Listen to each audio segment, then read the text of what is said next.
우리는 그 시를 함께 하면서 우리말이 얼마나 시를 통해서 아름다운지를 다시 한번 느끼는 시간이 아닐까 싶은데요. 시인의 끊임없는 자기 성찰을 통해서 작품을 통해서 우리에게 시의 치료적 효능을 다시 한번 우리는 느끼곤 합니다. 대한민국의 문단을 움직이는 시인 가운데 한 분을 모시고 이 자리에서 대화를 나눠보고자 합니다. 오늘 모신 손님은 문태준 시인입니다. 여러분 큰 박수로 환영해 주시기 바랍니다. 네, 선생님 어서 오십시오. 반갑습니다. 반갑습니다. 네. 여러분, 문태준 시인입니다. 박수 다시 한번 주십시오. 네, 반갑습니다. 네, 제가 낭송도 오래 하고 사회도 오래 봤지만 문태준 선생님 실제는 처음 뵙거든요. 근데 사진으로 인터넷에서 여러분 사진 많이 보셨죠? 100배쯤 잘생기셨어요. 사진보다. 네. 고맙습니다. 저는 깜짝 놀랐어요. 아까 사진 보고.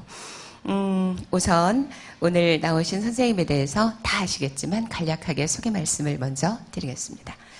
고려대학교 국문과 그리고 동국대학교 문화예술대학원 문예창작과에서 석사학위를, 일반대학원 국어문과에서 박사학위를 취득하셨습니다. 1994년 문예중앙 신인문학상에 당선이 되면서 등단하셨어요. 시집으로 수런거리는 뒤란, 맨발, 가재미, 그늘의 발달, 먼 곳, 우리들의 마지막 얼굴 등이 있습니다. 아마 여러분께서 구매하신 시집 가운데 충분히 들었음직한 이름입니다. 2004년 동서문학상, 노장문학상, 유심작품상, 2005년에 미당문학상, 그리고 2006년 서울시 문학상까지 수상하신 바 있습니다. 박수 한번 주세요. 와. 어떻게 이렇게 한 분야에서 상을 많이 타실 수가 있을까요? 아닙니다. 과하게, 많은 분들이 많이 아껴주셔서 그렇게 된 것 같습니다. 네, 멋집니다. 저는 그리고 그 모 신문에서 선생님이 쓰시는 컬럼을 자주 접하고 있거든요. 네. 어느 신문인지 아시죠? 네. 네. 참 좋습니다. 여기까지 일단 소개 말씀드리고 선생님과 맛있는 대화를 좀 나눠보겠습니다. 먼저 나의 시는 이것을 말하고 있다. 이런 전제를 한다면 네. 어떤 말씀을 저에게 해주실까요? 시 쓰는 마음이 이제, 한결같지가 않고요. 그리고 여러 곳에 이제 가닿아 있는 거죠. 배가 여러 그 해안에 닿는 것처럼, 여러 강원덕에 닿는 것처럼 그렇게 시인의 마음들이 여러 곳에 다 가닿는데, 제 시는 이제 자연을 노래할 때도 있고요. 큰 자연뿐만 아니라 이 사람도 작은 자연이라고 그러지 않습니까? 네. 사람에 대해서도 얘기를 할 때가 있고, 그리고 우리 사는 공동체에 대해서 또 얘기할 때가 있는데, 그 가운데 제가 좀 시를 통해서 얘기하고 싶은 것은 존재와 존재 사이, 생명과 생명 사이가 굉장한 그 균형 상태에 있다. 그래서 서로가 도움을 받는 관계에 있다. 이런 것을 얘기하고 싶은 게 아닌가 싶습니다. 그래서 서로가 의지하고 있고, 네. 깊게 관여하고 있고, 저것이 내 속에 포함되어 있고, 나는 또 저 존재에게, 저 생명에게 포함되어 있다. 그러니까 둘이가 서로 주고받기 때문에 서로가 존중하는 관계에 있고 섬기는 관계에 있다. 이렇게 생각을 시를 통해서 그런 생각들을 좀 드러내고 있는 것이 아닌가 이런 생각이 들고, 이런 생각들이 이제 사회로 크게 확대가 되면 네. 서로가 이제 공존하고 공생하는 관계까지 그런 좋은 인연으로까지 나아가지 않을까, 그런 생각들을 평소에 가지고 있습니다. 네. 참 시가 주는, 네, 우리에게 시가 주는 어떤 느낌, 그리고 함께 공생할 수 있는 이런 것들이 참 많은 것 같아요. 그죠? 네, 그렇죠. 서로가 서로에 대해서 비하하거나 악한 마음을 가지지 않고, 군림하려고 하지 않고, 거만하게 하려고 하지 않고, 자기가 그 사람에게 가서 눈높이를 맞춘다든지, 아니면 자기가 저 낮은 곳에 이렇게 가서 그 사람을 떠받쳐 올리는 그런 관계가 좀 좋은 관계가 아닌가 이런 생각을 하고 있습니다. 네. 멋집니다. 제가 뚫어지게 해요. 선생님 뚫어주실 것 같아요. 제가 계속 이렇게 보고 귀 기울여 듣고 있습니다. 때로 우리는 시인이 들려주는 시를 직접 들으면서 그 시를 이해하게 되기도 합니다. 문태준 선생님의 시 가운데 노모를 직접 육성으로 들어보겠습니다. 여러분 박수로 청해 주시기 바랍니다.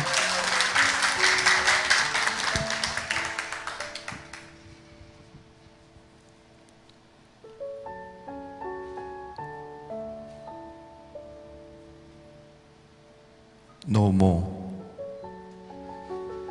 반쯤 감긴 눈가로 콧잔등으로 골짜기가 몰려드는 이 있지만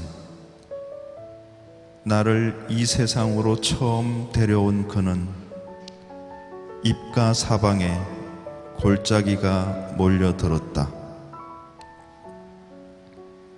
오물오물 밥을 씹을 때 그 입가는 골짜기는 참 아름답다. 그는 골짜기에 사는 산새 소리와 꽃과 나무를 다 받아 먹는다. 맑은 샘물과 구름 그림자와 산뽕나무와 얼음 덩굴을 다 받아 먹는다. 서울 백반집에 마주 앉아 밥을 먹을 때 그는 골짜기를 다 데려와 오물오물 밥을 씹으며 참 아름다운 입가를 골짜기를 나에게 보여준다.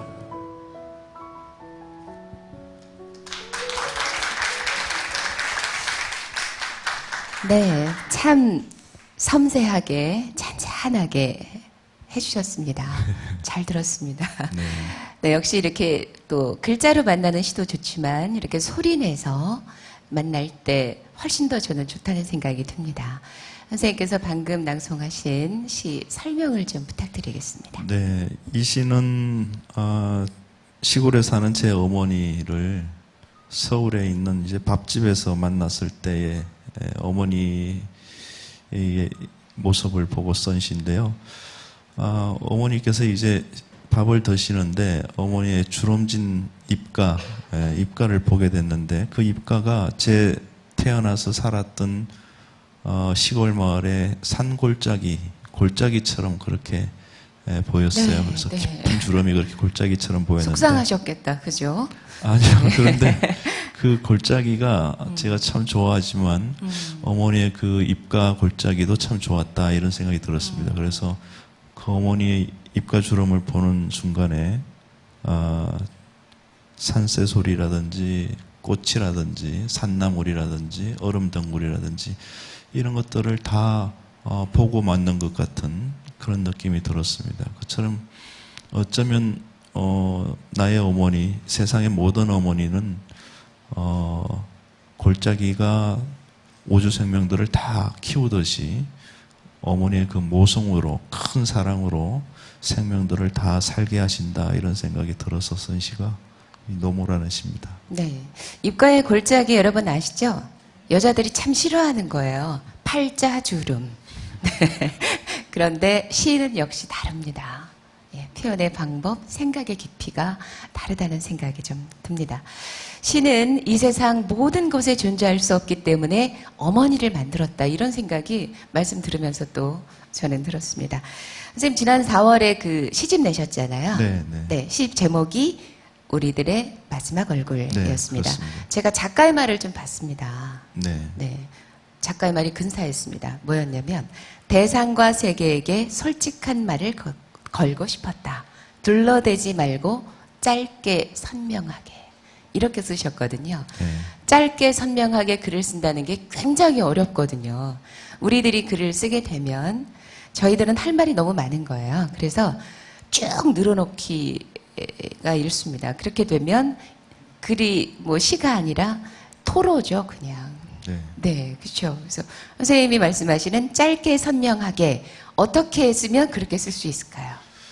글쎄요, 그게 참 어려운, 쓸 때마다 참 네. 어려운 일인데, 정곡이라는 말이 있습니다. 정곡을 찌른다 이런 네. 말이 있는데 대상이나 그 관역의 중심부로 바로 직입한다는 뜻이죠. 바로 들어간다는 건데 좋은 글쓰기는 있는 그대로 보는 것이 아닌가. 세상과 대상을 있는 그대로 보고 그대로 받아들이는 것이 아닌가 이런 생각이 듭니다. 그래서 있는 그대로 보고 받아들인다는 것은 수사를 버린다는 겁니다. 과장이나 꾸밈이나 이런 것을 버리고 진솔함을 얻는다는 거죠. 진솔함을 취하고 과장과 허위를 버리고 인위적인 것을 내가 꾸며낸 것을 버린다 이런 뜻이니까 우리 마음의 저 깊은 곳에 있는 그 마음과 우리가 본 것을 있는 그대로 하얀 종이에다가 드러내는 거죠.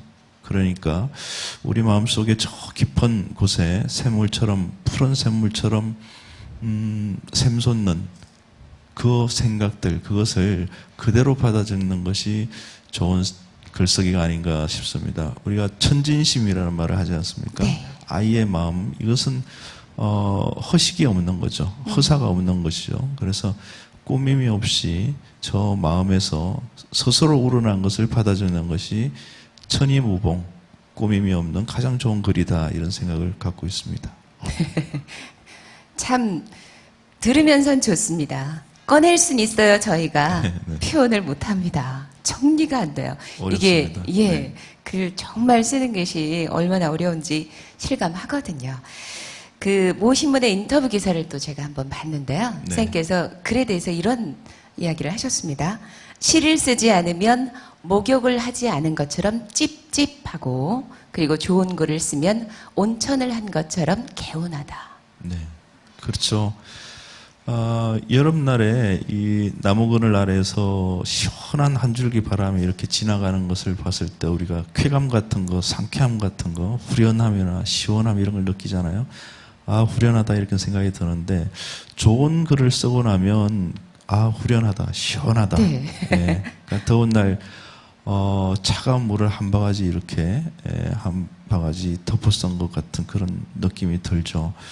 근데 가만히 생각해 보면 좋은 글을 얻는다는 것은 아주 우리의 마음이 악이나 악심 그런 것 없이 선한 마음만을 잘 사용했다는 뜻이 되는 것 같아요. 그러니까 좋은 시는 선한 마음에서 오는 거죠. 선하게 마음을 움직이는 데서 좋은 시가 오지 악한 마음과 정오와 악심에서 좋은 시가 태어나지는 않는다는 거죠. 그래서 좋은 시를 우리가 얻었다 한다는 것은 선한 마음을 한번 크게 선심 써듯이 아주 잘 썼다는 겁니다. 그러니까 네. 거기서 오는 쾌감이라든지 기쁨이라는 것은 온천수로 목욕을 한 것처럼 시원한 뒷맛을 주는 것이 아닌가 그런 생각을 합니다.